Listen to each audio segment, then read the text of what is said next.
Hola, buenas tardes. Mi nombre es Jorge Leonardo Rodríguez y hoy les vengo a presentar la evolución de la política en el marco de la educación inclusiva a través de una línea de tiempo que con algunos de los hitos más relevantes nos permitirá comprender cómo tanto a nivel internacional y a nivel nacional este recorrido nos ayudará a comprender cómo a lo largo de las décadas la inclusión pasó a ser de un concepto casi inexistente a convertirse en un eje fundamental para la educación contemporánea.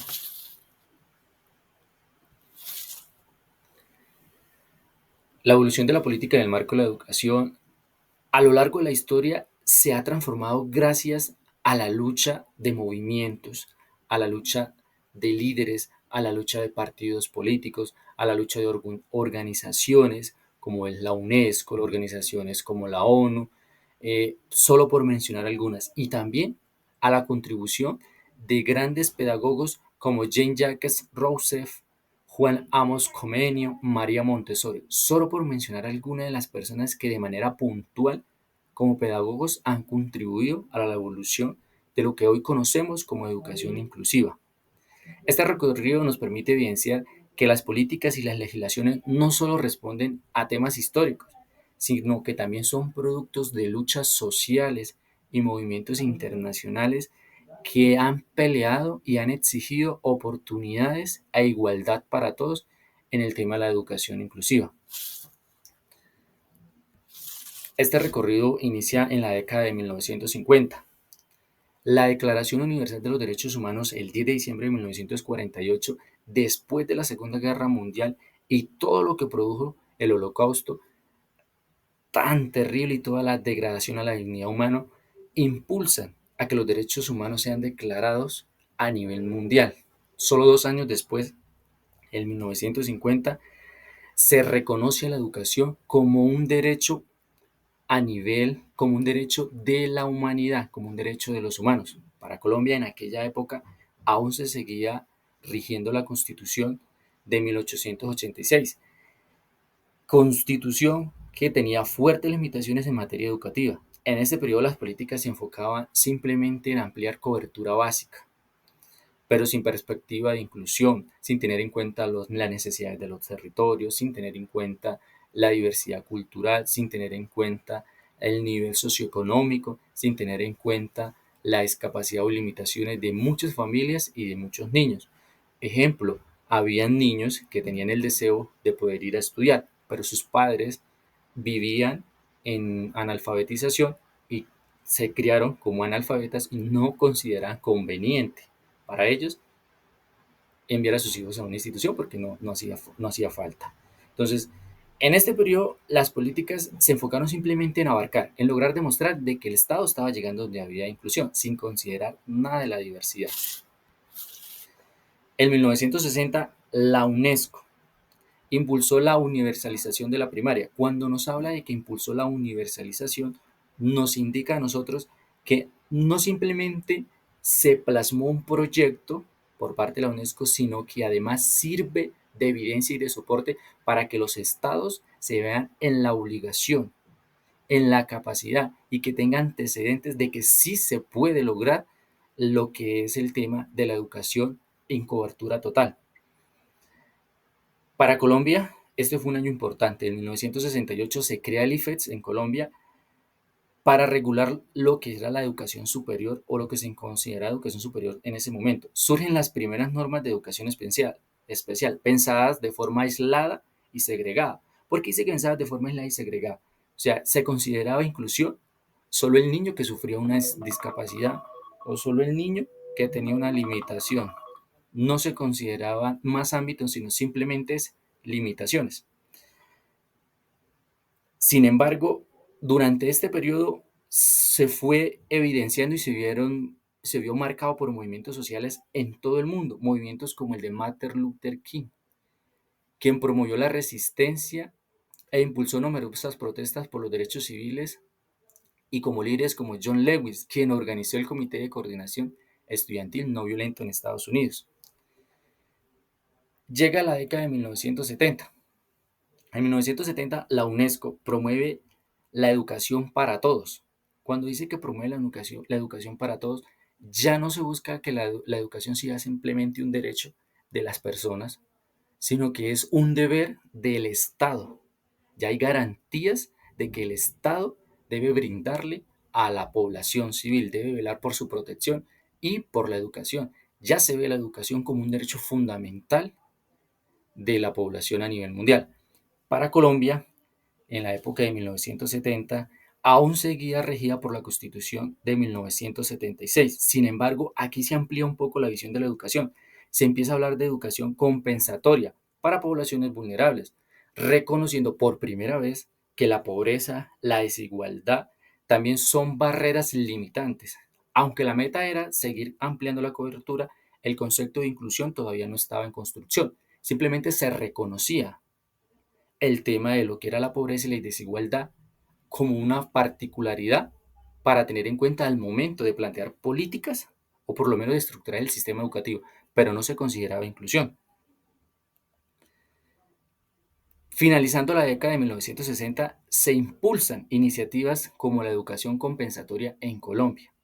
Estas basadas en leyes internacionales o por lo menos las de Estados Unidos, como la ley de la educación primaria y secundaria de 1965 y la ley de oportunidad económica de 1964. Es aquí donde juega un papel importante y es muy relevante las luchas sociales de otros países, lo que han hecho por mejorar sirve de base para que cualquier país u organización o nación entienda que sí se puede mejorar y que tengan evidencia de que se puede hacer un trabajo. Para 1980 se considera un momento importante, sobre todo para los niños. La Convención de Derechos de los Niños de 1989 crea para ese entonces, para este momento se creía que la inclusión era crear escuelas donde asistían niños con problemas de discapacidad o limitaciones. Sin embargo, en la Convención de 1998 sobre los derechos de los niños impulsa a nivel mundial el tema de la educación inclusiva. Es primera vez, o por lo menos la primera vez que empieza a tomarse la terminología de inclusión inclusiva. Es vista como acceso para niños, pero con discapacidad y protección o limitaciones. Por lo menos se reconocía la discapacidad y la limitación como inclusiva, no simplemente como prioritario, inclusiva. Es decir, al momento de adoptar el término inclusivo, las instituciones, las aulas debían adaptarse a la necesidad del niño y no el niño adaptarse a las aulas. Para Colombia llega el decreto 2077 de 1979 y se establece lo que conocemos como el régimen especial para la profesión docente, incluyendo el ingreso de desempeño y retiro, y fue aplicado durante los años 80. Aquí Colombia empieza a trabajar en la mano de obra, empieza a trabajar con el objetivo de impulsar lo que son los docentes, la formación docente, para empezar a garantizar una educación de calidad, o por lo menos para empezar a impulsar en los docentes de este momento la metodología o empezar a ampliar lo que se conoce por educación inclusiva. Llega a 1990 y es considerado un año clave. La conferencia del Joint de 1990 y la Declaración de Salamanca de 1994 consolidan los derechos a la educación inclusiva a nivel mundial. Consolidan los derechos. Cuando nos dicen los consolidan los derechos, lo vuelve obligación para todos los países. Llega para Colombia en 1991 la Constitución, reconoce la educación como un derecho fundamental y la Ley General de Educación de 1994 le da un marco completamente legal. En esta época nace formalmente la inclusión, pasando de una integración al reconocimiento de la diversidad en el aula. Ya empieza el aula a trabajar. Llega la época del 2000 y empiezan a haber objetivos de desarrollo milenio y la Convención de la ONU empieza a establecer en el 2016 estatutos sobre la discapacidad. Los estados deben comprometerse con el tema de la inclusión. En Colombia, la Política Nacional de Discapacidad del 2004 y el Decreto 366 de 2009 establecen apoyos pedagógicos para estudiantes con discapacidad. El enfoque fue claro, inclusión como derecho humano. Ya juega un papel relevante lo que es la inclusión.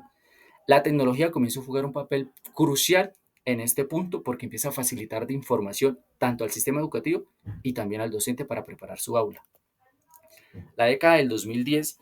En el 2015, la Agenda 2030, que fue creada por la ONU, establece 17 ODS, Objetivos de Desarrollo, y establece uno muy puntual, que es el objetivo número 4, que es educación con calidad. Aquí abre una visión más amplia y más obligatoria para los países.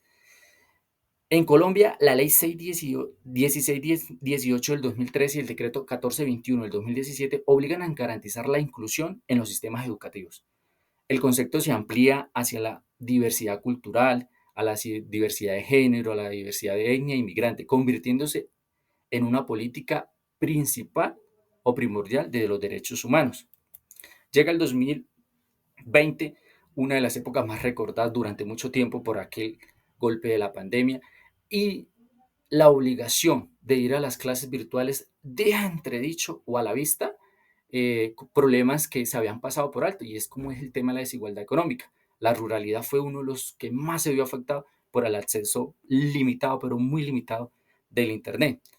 El decreto 662, por el cual se crea el Fondo Solidario de la Educación en Colombia, adopta medidas para mitigar la deserción en el sector educativo provocada por el coronavirus por el COVID-2019. Según la resolución 1328 del 2022, la cual actualiza el Protocolo General de Bioseguridad y establece medidas de cuidado. Esto lo hace el Estado colombiano garantizando para ellos que había cobertura 100% a nivel país para el tema de la educación, pero habían brechas, que siguen habiendo brechas, sobre todo para las familias de escasos recursos y la ruralidad, por el tema del acceso al Internet. Para cerrar, quisiera decirles que en esta línea de tiempo nos, nos muestra cómo la inclusión inclusiva ha evolucionado de forma gradual, desde una visión limitada en los años 50 hasta convertirse en un derecho fundamental y transversal en la actualidad. Hoy entendemos que la inclusión no solo es integrar, sino también transformar el sistema educativo para responder a la diversidad de todos los estudiantes. Esta evolución refleja el compromiso de la sociedad con la equidad, la justicia social y la educación. Muchas gracias.